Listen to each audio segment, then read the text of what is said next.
Neema ya Bwana wetu Yesu Kristo na upendo wa Mungu Baba na ushirika wa Roho Mtakatifu uwe nasi sisi sote. Amen. Nina furaha ya ajabu ni utazamapo umati huu uliokusanyika Mazai Mpwapwa. Sio tu kusikiliza habari njema ya matumaini kupitia jimbo jipya la Episcopal Anglican Tanzania, bali pia kushuhudia kile ambacho tumekuwa tukikitazamia kwa takriban miaka 13 iliyopita. Leo ninapohutubia naitazama Mpwapwa kwa macho mengine kabisa. Kwa macho ya ushuhuda wa upendo, amani na hamu ya kuwatoa watoto wa Mungu kutoka mifumo na historia ya dini iliyotutesa sana. Hatua chache tu toka hapo Mazai, kuna parish mbili ambazo baba yangu mpenzi ndiyo kasisi aliyezianzisha, marehemu Padre Philip Kuta. Aliyezianzisha na kuzihudumia na kuacha alama kuu ya upendo kwa kuwajali watu wote, hasa wale ambao baadhi ya wakuu wa dini waliwaona hawana haja nao, labda kwa sababu ya hali zao za kiuchumi na mahangaiko yao ya kidunia. Nilipomuuliza baba, kwa nini unateseka hivi? Baba aliniangalia machoni na kunijibu. Akasema, mwanangu, ninamjua Yesu Kristo ni mchungaji mwema, lakini kanisa limeacha kuwa mchungaji mwema. Hivyo baba aliendelea kunieleza, nimeipa jina la mchungaji mwema parish mojawapo ili niweze kuwakaribisha na kuwahudumia watu wote, hasa wale waliotengwa na kanisa, hasa wale waliodharauliwa na kanisa kwa sababu mbalimbali za maonevu na ujinga tu wa wakuu wa dini, kwa kutokufahamu elimu ya Mungu na wito wa Mungu kwa jamii. Hivyo baba aliipa jina la parish ya Mwanakianga jina la mchungaji mwema.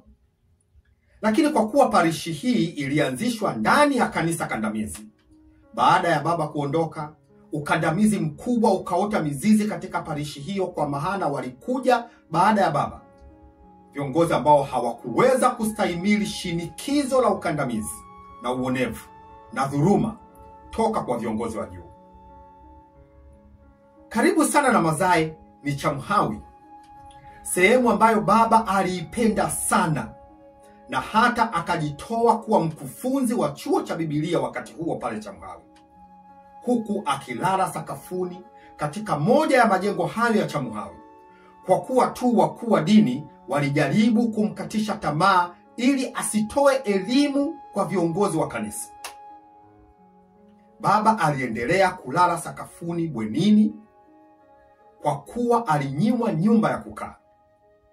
Lakini aliniambia kuwa hilo halikuwa shida kwake, kwa maana aliwapenda watu waliokuwa na kiu ya elimu. Karibu na Mazai ni nyumba aliyokaa baba akiwa mkufunzi wa Mpwapwa TTC, wakati ambapo maji yalikuwa shida sana Mpwapwa. Kwa neema ya Mungu yalikuwa yanatoka tu ndani ya nyumbani kwetu. Nilikuwa bado kijana mdogo na nilipewa jukumu na baba la kuhakikisha kila anayekuja mlangoni kwetu afunguliwe mlango ili achote maji, hata ikiwa ni usiku. Wengi walikuja na walipafanya jikoni na sebuleni petu kuwa pachafu kwa matope kila wakati. Nilipokasirika na kulalamika kwa baba, baba aliniambia hili: uchafu huu upo ili wewe usafishe, na maji haya yapo ili watu waje kuyachota. Hivyo waache wayachote na wewe endelea kusafisha. Si mbali na Mazai, miaka 13 iliyopita nilisimikwa kuwa kasisi wa kanisa la Anglikana. Ilikuwa niwekewe mikono Marekani, ila nilitaka heshima ije Mpwapwa, kwa maana ndipo nilipotaka kufanya moyo wa utumishi alionifundisha baba kwa ndugu zangu niliowapenda sana. Nasema haya kwa sababu gani? Ndugu zangu wa Anglikana na wana Mpwapwa wote, kanisa hasa la Anglikana limeacha maisha na huduma ya kuwa mchungaji mwema.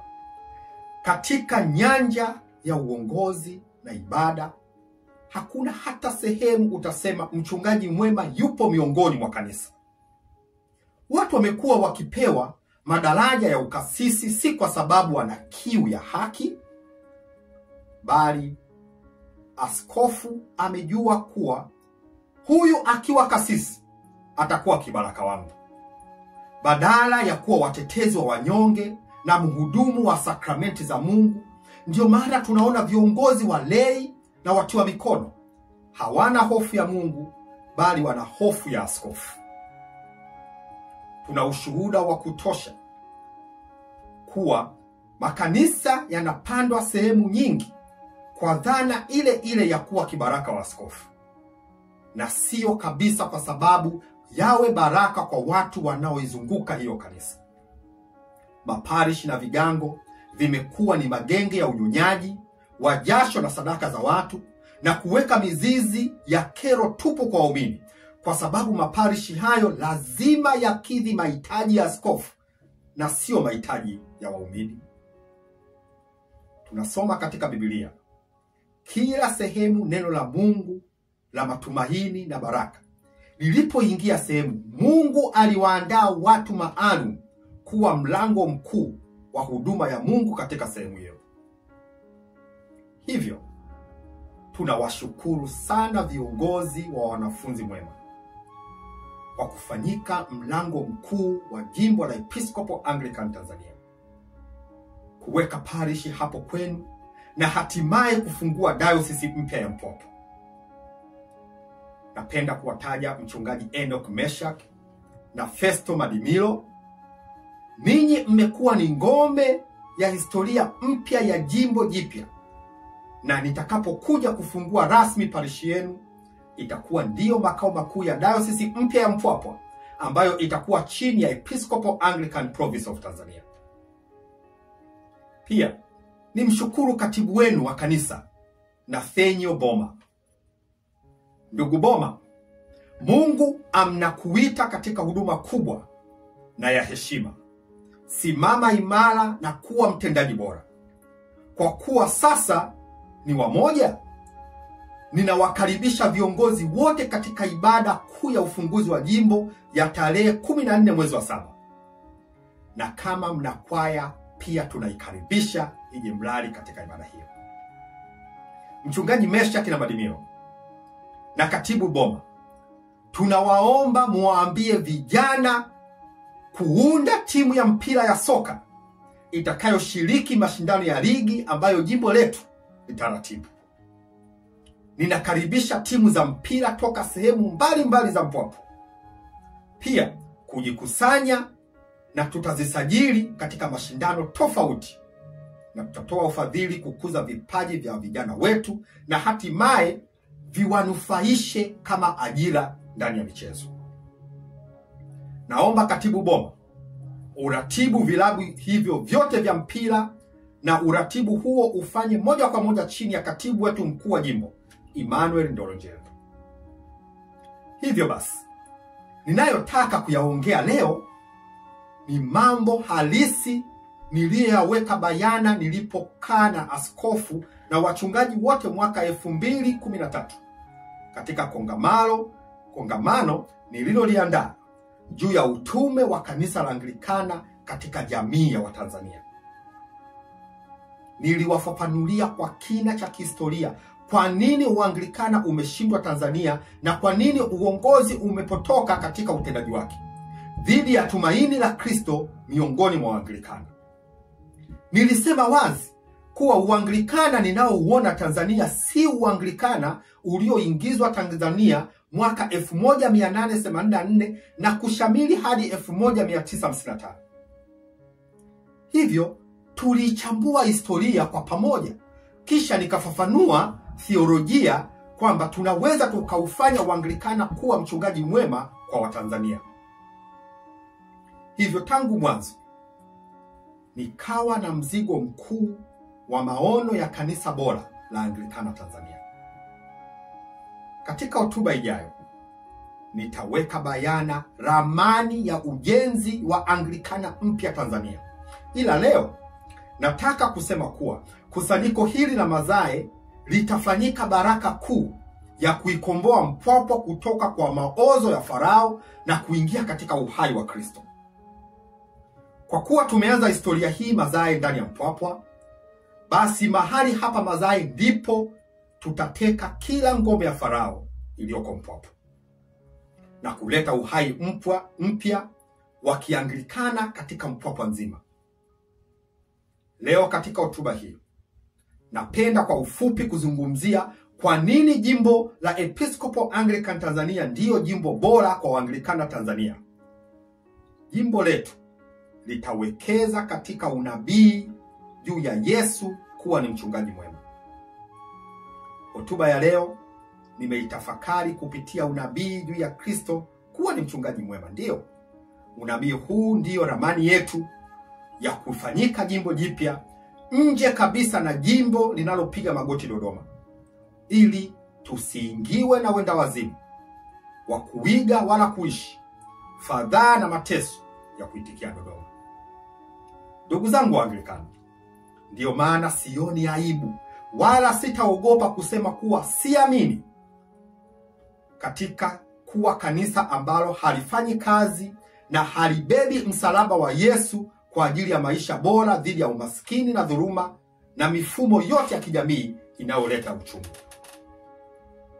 Kwa hakika siamini katika kanisa lolote ambalo haliwekezi katika maisha ya watu binafsi na maisha ya jumuiya. Siamini katika uongozi wa kanisa ambao hauishi kulingana na kanuni za uchungaji mwema. Siamini katika theolojia yoyote na ya yeyote inayokandamiza na kunyonya watu. Ndiyo, siamini katika dayosisi ambayo kelele zake daima ni kunyang'anya jasho na sadaka za waumini, na kwa kelele za nipe nipe nipe nipe nipe nipe nipe, na kufanyika sababu ya maumivu, mateso, fadhaa na dhuluma kwa wanyonge. Hivyo ufunguzi wa dayosisi yetu mpya Mpwapwa ndani ya jimbo la Episcopal Anglican Tanzania haitaishi haya yote tusiyoyaamini. Sisi tutaishi yafuatayo. Tutaishi katika historia ya Waanglikana wa UMCA ya mwaka 1857 na CMS ya mwaka 1884 ambayo ilidumu hadi mwaka 1961. Sisi tutaishi kukataa kuhalalisha kunyang'anya matumaini na ndoto za watu. Tutakataa kuhalalisha maumivu, mateso na ukosefu wa haki katika jamii. Maisha tutakayoishi sisi hayatakuwa chini ya Farao, ni kwa sababu imetosha katika miaka yote ambayo tumekaa chini ya Farao. Kwa maana maisha hayo hayana vielelezo hai na vyenye mishiko ya utajiri wa imani, upendo, maono na ushuhuda wa kuwa kanisa la Anglikana kwa Watanzania. Ninafurahi sana kuwa leo nazungumza haya Mpwapwa, sehemu ambayo kanisa la Anglikana chini ya CMS nchini Tanzania lilianza Mpwapwa mwaka 1884. Lakini pia ninahuzunishwa sana kwa kuwa nazungumza haya Mpwapwa, sehemu ambayo ni maktaba ya Waanglikana uliokufa na kuoza. Hebu niambieni, tunaona nini Mpwapwa? Katika kila sehemu ambayo kuna kanisa la Anglikana, tunaona kitu gani? Utakubaliana nami jinsi inavyosikitisha. Katika maktaba hii ya Waanglikana Mpwapwa, ninajiuliza sana na ninapenda mjumuike nami kujiuliza pia. Je, tulijenga kathedro katika kijiji chenye historia ya utumwa pale Vingawe ili tuwe sababu ya kuendeleza utumwa Mpwapwa? Ushahidi wa maisha chini ya Farao ni sababu tosha ya kutoka chini ya Farao. Mpwapwa ina makaburi mengi ya wamishonari waliotamani sana kutupatia maisha bora kwa kuwekeza katika kile walichoamini kuwa ni kitakatifu na haki kwa Watanzania kupitia ushuhuda wa kanisa la Anglikana. Inasikitisha sana jinsi hazina zao kwetu zilipokanyagwa na kutelekezwa. kwa makusudi, Uanglikana umesambaratishwa kwa ufasaha mkubwa sana kwa kuingiza siasa za kidunia ndani ya kanisa, kwa kuwapa wanasiasa ukanoni kanisani, kuwasimika makasisi na maaskofu wasio na elimu, kutumia mabaraza ya sinodi kuwa vyombo vya unyanyasaji badala ya kulinda haki za wanyonge. Matokeo ya kuwa na watumishi wasio na elimu ni jinsi tunayoyaona wasivyoweza kustahimili shinikizo la uhusiano kati ya kanisa na serikali, ukiweka kando kuto kufahamu kwao katika uwezo wa kueleza nini utume wa kanisa la Anglikana kwa Tanzania. Ila watu hawa ni mafundi sana katika ujuzi wa utamaduni wa chukua chako mapema na porojo za kunyang'anya leseni kwa wale wanaohoji uongozi mbovu. Nina habari njema kwa wale wote walionyang'anywa leseni ama kuvuliwa kola, kwa sababu waligusa tu mboni ya mafarao. Nasema karibuni kwenye jimbo jipya la Episcopal Anglican Tanzania. Nitawarudishia kora zenu, nitawapa heshima zenu. Na ninasikia vitisho vingi sana kila kona ya Tanzania kuwa mafarao wanawatishia watumishi kuwa nikikusikia unaongea na Askofu Kuta nitakuvua kola. Mafarao hawa wanachekesha sana. Kwa kweli wanachekesha sana. Leo nawaambia wote wanaotishiwa kuvuliwa kola, nasema acha wawavue kola, maana unastahili kola mpya. Achana na hiyo kola iliyochakaa. Achana na hiyo kola yenye vilaka. Karibuni kwenye mavazi mapya na kwenye mvinyo mpya. Sisi wa jimbo la Episcopal Anglican Tanzania hatukani wala hatutokana Uanglikana wetu hata siku moja. Hatutafanya kosa hilo kama mafarao wetu walivyo ukana Uanglikana mwaka 1970. Sisi hatutalifanya hilo kosa. Naleta historia hii ili kuleta uhai katika umuhimu wa kutoka kwetu, kwa sababu kuna jitihada za makusudi za kupotosha Waanglikana wengi juu ya uhai wa kutoka kwetu na maisha ya jimbo letu jipya la Episcopal Anglican Tanzania. Hata hapo Mazae nimeanza kusikia kuna watu wanaanza kuleta uongo juu ya jimbo letu. Leo naweka wazi kuwa sisi wa Episcopal Anglican Province ya Tanzania hatushirikiani na wanaharakati katika diocese za mashoga kama wenzetu walioko chini ya Dodoma. Na nitaeleza hili kwa kina katika hotuba ijayo, na uongo mwingine wote ambao unaendelea hapo Mazae nitauelezea kwa kina katika hotuba yangu ijayo, ili kuzimisha uongo wao mara moja. Jimbo letu ni Anglikana safi, bila mawaa wala makunyazo. Jimbo letu liko pamoja na majimbo ya Kianglikana yote duniani yaliyokataa ujinga na injili ya ushoga katika mkutano mkuu wa Lambeth mwaka 2022. Kuanzishwa kwa jimbo jipya la Kianglikana la Episcopal Anglican Tanzania ni kuthibitisha na kurudisha Uanglikana wetu ambao uliharibiwa na kutelekezwa sana.